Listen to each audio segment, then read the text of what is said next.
Impanabnama dagiti masakna ni Latredad Vegetable Trading Post ngong umdas si Suplay dagiti highland vegetable as ibang bay ita nga umuna alawas ti tawen no pay bimmaba ti presyo dagiti kaaduan anateng no idilig idi Desyembre. Report ipaay ni Christine Bornolia sa Baway.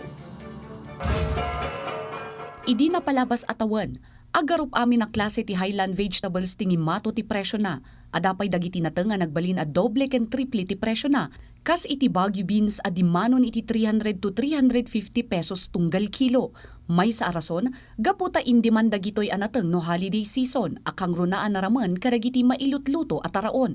Para kadagiti vendors kas kini Estrella, good news kadakwada ti panagsarak ti baro atawan, gaputa dakkel ti birok da idi napalabas a bulan.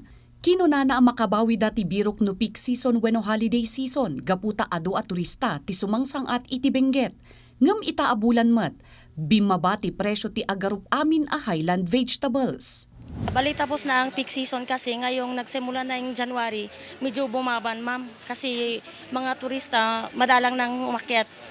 Kasi siyempre wala nang, sa dinami-dami ng stock ngayon ma'am, bumaba talaga yung presyo. Sigon iti Trinidad Trading Post, makita da nga itaatawan, umdas ti supply dagiti highland vegetables. No adaman iti saan na makabiyahe at rak itinatang iti maysang aldaw, masupusupan daytoy iti sumarunong aldaw.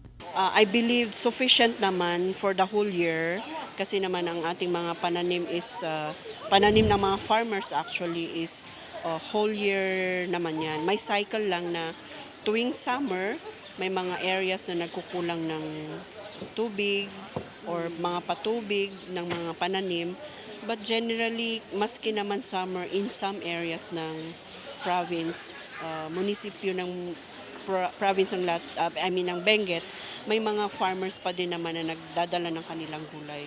Kabayata na dagitoy met ti presyo dagiti nateng as of 9 AM itay agsapa. Ti repolyo agay-ayam ti presyo na iti 50 to 60 pesos tunggal kilo, patatas 40 to 60 pesos per kilo, carrots 30 to 60 pesos per kilo, umbo ka 50 to 60 pesos per kilo. Dakal mati nagbabaan ti sayote. Idila ang Disyembre dumanon iti 50 to 70 pesos tunggal kilo. Ngem ita dumanon iti 30 to 40 pesos tunggal kilo. Ti bell pepper mo't dumanon iti 60 to 100 pesos per kilo. Celery dumanon iti 40 to 50 pesos per kilo. Broccoli ken cauliflower dumanon iti 80 pesos per kilo. Ken ti Baguio beans dumanon iti 30 pesos tunggal kilo.